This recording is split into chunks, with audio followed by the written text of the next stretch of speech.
What's going on, everyone? Jeff Lewis of Lewis Physical Therapy and Sports Rehab in Point Pleasant, New Jersey. I want to talk to you today about GPP and specifically what that is, why we do it, and how often we do it. So GPP, what does that stand for? It stands for General Physical Preparedness. This is predominantly when we're talking about performance training in an athlete. This isn't the kind of overview of this video, but you can have that be applied to rehab in certain cases, which we're going to briefly touch on. But really, more than anything, GPP General, again, general in all caps here, because we are not doing anything specific. We're not doing, a bunch of different Olympic lifts. We're not doing a bunch of different, accommodating resistance. This is very general more than anything.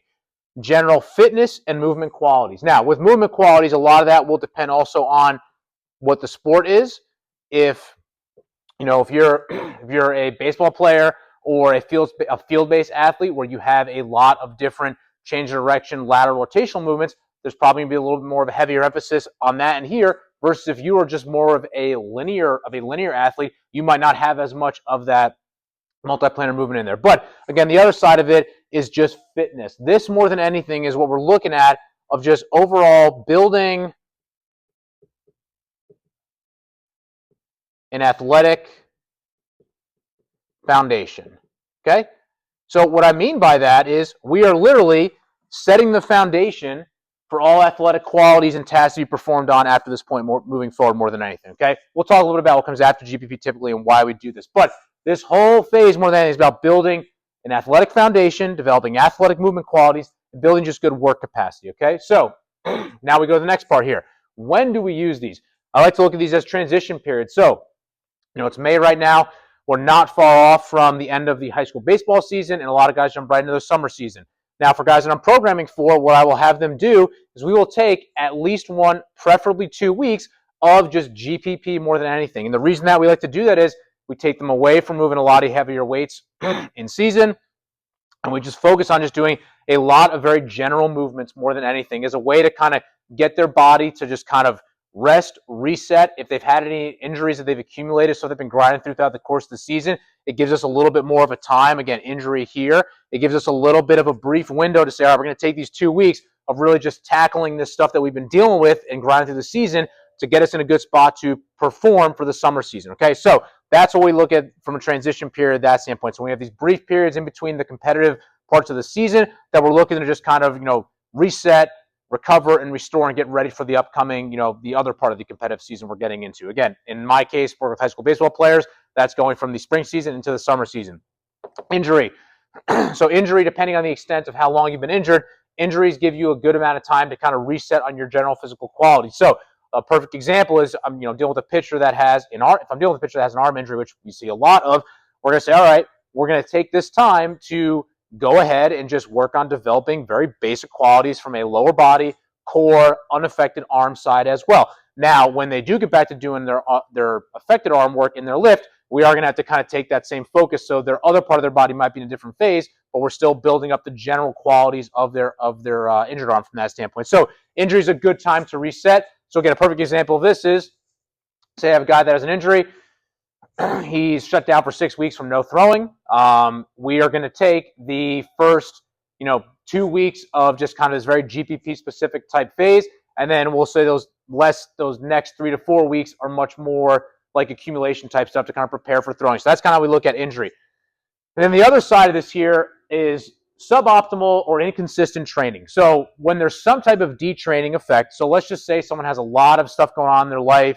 They have to step away from their sport or whatever that might be for whatever personal or professional reasons, and they just have not been able to train consistently for, let's just say, 2 to 3 weeks. The last thing we are going to do is throw them right back into the either accumulation or strength phase that they were in without kind of preparing them. So we will go through a mini kind of, GPP phase in this case. Another perfect example, guy gets the flu or sick and they haven't been able to train for 2 weeks, or it's taken them a full 2 weeks to feel like they can actually get back in the gym.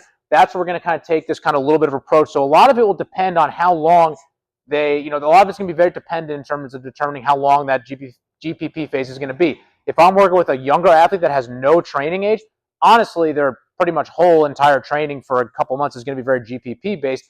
But let's just say in this case, we're going to say instead of a 2-month transition period like we would for a high school athlete going from spring to summer. It might be a month just to give them more time. Give them a longer on-ramp without rushing into the next phase to get them to build those qualities up. So again, anytime you have suboptimal or inconsistent training, essentially when there's some type of detraining effect, that's when you're going to want to use some type of a GPP phase. Now, what does that look like? From a weight standpoint, again, in this case, I like to use very circuit-based weights. So 3 times a week, Monday, Wednesday, Friday, Tuesday, Thursday, Saturday, whatever it's going to be, you keep them total body. This U/L is unilateral work. I like doing unilateral work because it's going to require you to, it's going to extend the duration of those circuits more than anything. So you are going to get a little bit more of some capacity thing. Now, the one thing I want to talk about here, whenever we give a guy circuit work, whenever most people do circuit works, it's important to make sure they're aware this is not meant to be a high intensity interval type training thing. This is not type of CrossFit work. This is none of that. This is more than anything. I tell guys, you should be able to get to a good pace and keep that pace up throughout the workout where you feel like you're working, you're breathing a little bit, but you are not redlining. This should not be you are keeled over halfway through the workout, gasping for air or anything like that. You should be able to finish that session feeling rejuvenated, not feeling like just kind of pummeled into the ground more than anything. That's very important from this GPP side of things because we really do not want us going into that very anaerobic, kind of high-intensity anaerobic side of work in this case. If we are, we're kind of missing the whole point of the GPP work and GPP phase we're going on here. So, again, circuit weights 3 times a week. I would say, I'll kind of go for maybe it depends on each guy. You could go for maybe 6 to 8 exercises, and there's a lot you can do here. I'm going to write it over here. I mean, sleds, med balls, kettlebells, dumbbells. If you have them, sandbags, get creative. Make this a fun phase so it's just not just a boring circuit more than anything. Obviously, keep it within these parameters we talked about here, but get creative with it. Stuff that you maybe wouldn't normally do in season. Do it during this part, okay? So again, 3 times a week you have some type of lifts, circuit-based. A lot. I do bilateral double leg work in this phase. I like to really emphasize the heavier unilateral work here because again, it's going to allow you to work on side-to-side differences, and it's going to just kind of extend the length of that a little bit. Generally from a circuit standpoint, I would say that between exercise, I would say give yourself 20 or 30 second rest. Between rounds, maybe 2 to 3 minutes. So, if you're doing 3 to 4 rounds, 6 to 8 exercises, you have about 20, 30 seconds in between each exercise. Between rounds, you have about 2 to 3 minutes. So again, you're still kind of moving at a good pace, but you're giving yourself the recovery you need more than anything, okay? So going to the next phase here, aerobic work. So what I mean by aerobic work is really just tempos, bike work, whatever that might be, just to, again, aerobic work in this case is going to be low intensity to help promote just overall recovery, especially from the end of the season. So we might do some 40, 50-yard tempo works for, let's just say, 2 days.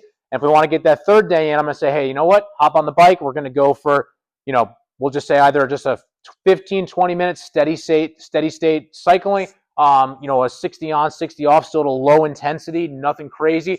But I like to go for 2 to 3 times a week here. Again, if you go that 3rd time and you want to keep them off their feet, which I would recommend, have them go on the bike. Or if it's a bigger, just a bigger guy or whatnot, you maybe only have 1 day of tempos, 1 day of bike, or 1 day of tempos, 2 days of bike. You can really tailor this to whatever your athlete's needs and just kind of how they profile are more than anything. But definitely have some aerobic work in there. The next thing here, extensive medicine ball and plyo work. So in this phase, we are not going to be doing any of the high CNS type explosive medicine ball throws. I really want to have these be much more extensive, meaning higher volume, submaximal intensity, focusing on good rhythm. So you might have, in this phase here, you might have guys say in one circuit, they're maybe doing, in each round, 20 med ball throws from side to side. You're going to get a lot of good core work, good rhythm. Then from a plyo standpoint, again, they're maybe not doing 20 as much, but maybe they're doing 10 to 15 split squat alternating jumps. Again, not focusing on maximal concentric force and height, just focusing on good rhythm more than anything. We do not want these to be stressful from a nervous system standpoint. Will you feel a good burn of it? Yeah, you will for sure. If you're doing, I'll do even just sometimes on my own, just a med ball workout that on a low intensity day, and I might do closer to 400 or 500 throws total. And yeah, listen, you're breathing a little bit, not crazy, but you get a really good upper body pump from that too. So that's just another kind of thing. We're just finding ways to kind of get the athletes kind of bought into the process and kind of moving along with different implements that they maybe wouldn't normally do in season, just to keep it fun and interesting. So extensive medicine ball and plyo drills, again, making sure these are not high intensity. So again, we are not doing max effort broad jumps, max effort box jumps. We're not doing any of that stuff. This is all very low intensity, more volume-based work.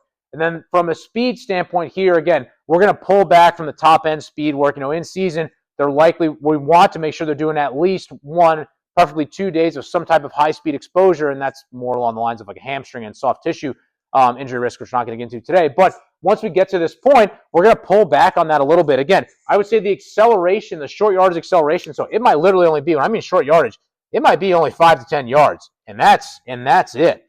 Your main emphasis right here is going to be these 3 here. This is kind of more just anything to keep just a little bit of that exposure in there. And we're going to go more from a capacity standpoint. So what I mean by capacity, so capacity versus power, a lot of that's going to come down to the rest periods more than anything. So in general, for every 10 yards, 10 meters that you go, you want about a minute rest roughly. It's about 60 seconds of rest. So if you have 10-yard sprints, you're going to want at least a 60-second rest for more power type stuff. However, in this case, from a capacity standpoint, where this is kind of going along our general fitness side of things, that might be a little bit closer, like maybe 30 to 45 seconds.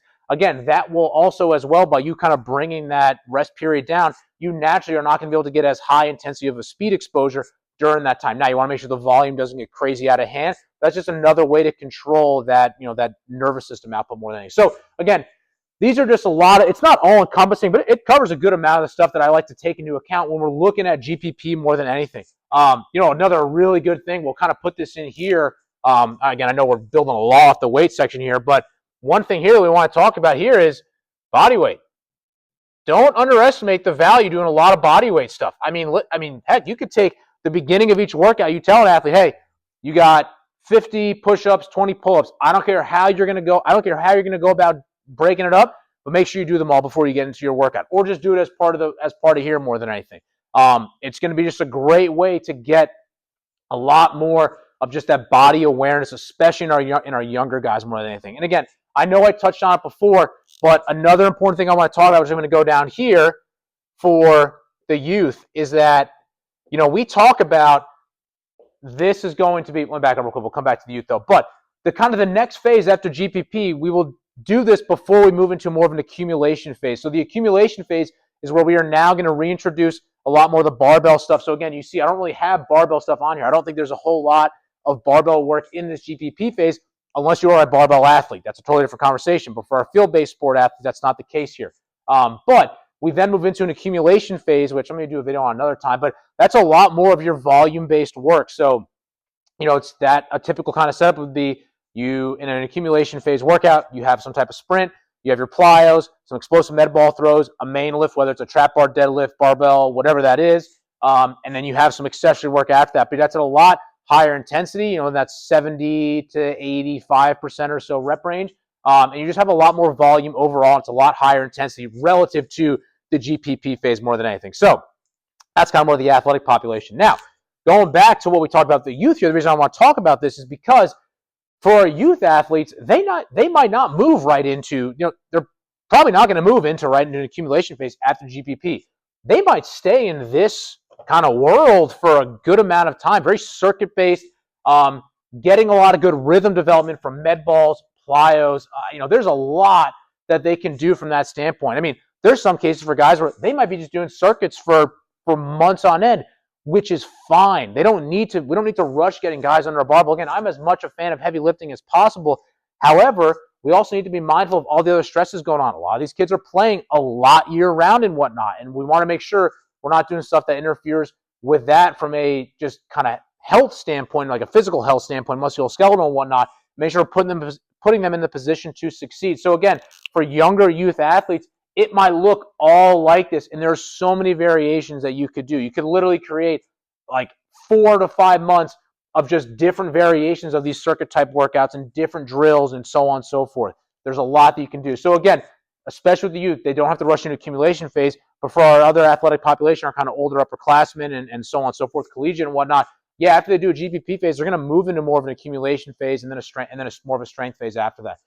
But again, there's definitely a big need to have GPP also at some component in your season year round. And for a lot of guys, what that's going to look like is they're not doing circuit work during the week, but they have a lot more of an emphasis on this kind of tempo work. So maintaining that tempo volume in season is crucial for this aerobic component, because I've just generally found once you lose that aerobic component for guys, their overall athletic ability from a just like performance standpoint, fatigue and whatnot, it tends to go down. And doing more of this will make you a better athlete and recover better in between higher bouts of higher intensity exercise, whether you're a starting pitcher or whatnot.